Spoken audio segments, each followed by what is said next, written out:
What is notional agreement in grammar? Have you ever wondered how the meaning behind a subject can change the way we use verbs? Today, we are going to talk about notional agreement in grammar. This concept is all about how the verb form can depend on the meaning of the subject rather than just its grammatical form. In simpler terms, the verb agrees with how we understand the subject conceptually. Let's start with collective nouns. Words like jury or team can take either singular or plural verbs. This choice depends on whether we see the group as a single unit or as individual members. For example, when we say, "The jury was selected yesterday," we view the jury as one whole group.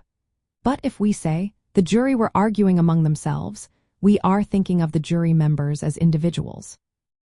Now let's look at compound subjects.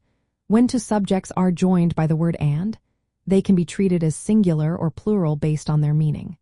For instance, peanut butter and jelly is my favorite sandwich treats the two as one combined item.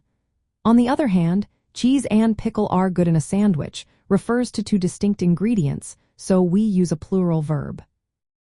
Notional agreement also applies to pronouns like none.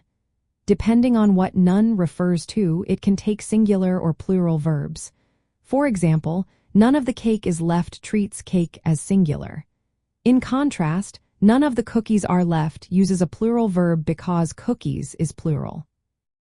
This idea of notional agreement contrasts with formal agreement. In formal agreement, the verb strictly matches the grammatical number of the subject. But notional agreement shows how we naturally interpret and express the number of the subject in context. Understanding notional agreement is helpful for writers and speakers. It allows us to choose verb forms that sound natural and convey the intended meaning clearly. This is particularly important with collective nouns, quantities, and complex subjects. In everyday conversation, you might notice that some verbs seem to disagree with their subjects in strict grammatical terms. However, they can be correct based on meaning. This flexibility in English subject-verb agreement reflects how we communicate and understand language. So next time you write or speak, consider how the meaning of your subject might influence your verb choice.